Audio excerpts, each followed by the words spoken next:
One of the great challenges that we had when I first got on the field, the national church presented to me was the idea, well, we don't really see a set route for ordination. If we want to be pastors, if we want to have national pastors, what is the theological education that will help us reach that goal? We're very excited about the work going on in Mexico on behalf of the Seminary that's located in the Dominican Republic, Concordia Seminary, the Reformer.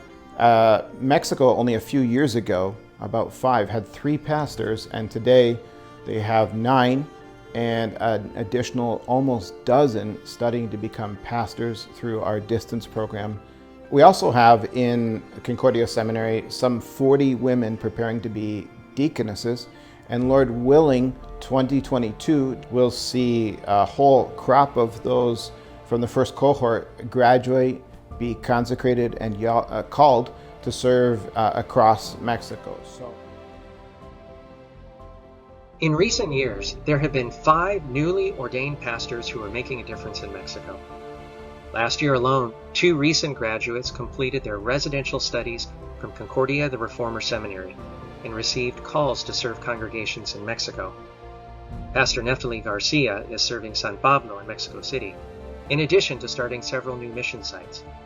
And Pastor Guillermo Leva was called to serve Todos los Santos in Guadalajara.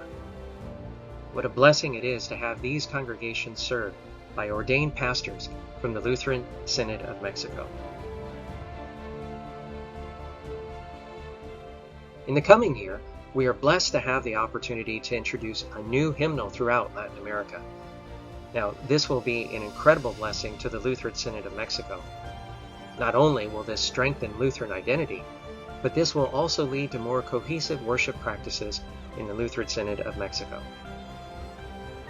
We're very grateful that in Mexico City there's, and throughout Mexico, all sorts of events happening. We have Luther Academy classes, diaconal intensives, the Bible Institute, which has begun its work, new pastors in Mexico City, which are pastoring their own congregations, congregations that were abandoned for some 5, 10, 15 years being retaken, and today there's active worshiping congregations there.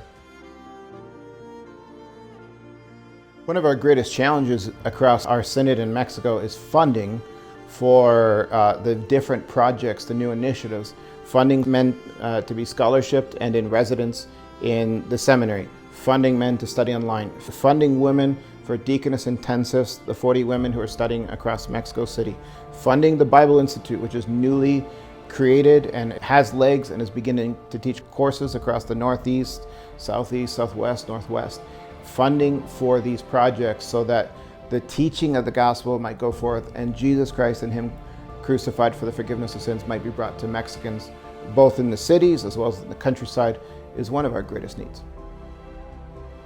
We would love for people to become involved through our foro in Mexico, which meets twice a year, spring and fall. A congregation, a district, a individual is more than welcome to attend these foros. We present projects, and one would be more than welcome to speak to us about becoming a part of our partnership.